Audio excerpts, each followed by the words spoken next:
Well, hello. You better get it together because there's two types of astrology people. There's the type that are governed by astrology and the ones that govern astrology.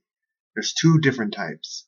So this is my explanation to those religious people out there about astrology and the spiritual study of astrology. So, what do I say by there's two types of people that are involved with astrology? Well, when you see the horoscopes, sometimes they'll tell you this is what's going to happen and this is what will happen. And if you follow that, if you sit there and if you say to yourself, I'm going to follow that, then it makes you a worshiper of astrology. It makes you something that where you worship astrology. You look at it and you worship it.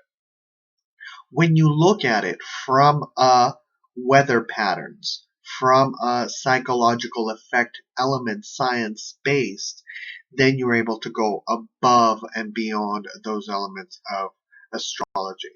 What do I say for instance? If recently we've had the moon in Scorpio, what does that mean, the moon in Scorpio? It means that there's a lot of judgment, self-judgment, judgment outwards, judgment inwards, a lot of judgment in between, and allowing us to discern and maybe from an emotional standpoint, because the moon controls our emotions. So being aware of that sets us a consciousness of saying, that's the frequency that is being sent down. I'm not going to allow myself to be overcome by that frequency, so I'm going to rise above it. So that would be a way that someone looks at astrology in order to rise above astrology. And the difference between worshiping astrology and the difference between not worshiping astrology, but rather utilizing it as a scientific tool in order to rise above it. The planets give off frequency. Our brain is an electrical device inside water, and water has been shown to fluctuate in response to the gravitation and the vibrational elements. Our hair, some people have said that our hair is an antenna that allows the spiritual energy to be able to be manifested in electrical pulses inside the brain. Those are elements, and henceforth that is why Jesus had long hair, because Jesus was trying to channel some stuff. I don't know. Those are some theories that some theologians have thrown out there.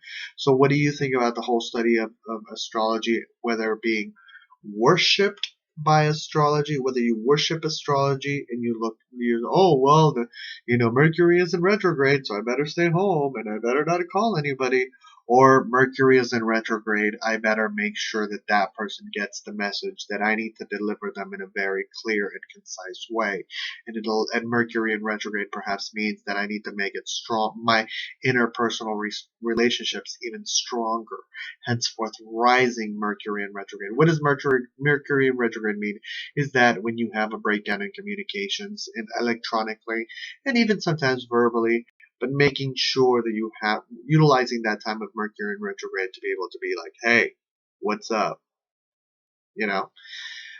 So I want to wish you all a wonderful, wonderful, wonderful year. And if you'd like to know more about astrology and all of this kind of crazy goodness stuff, I recommend Yael Yardeni. I'm going to include a link to her Facebook page, Astrology with Yael Yardeni, and just to check out what she's got to say about the week. Sometimes I'll give my humor spin to stuff, and so perhaps you'll see that coming soon. Thank you, and I wish you all a wonderful year. Take care.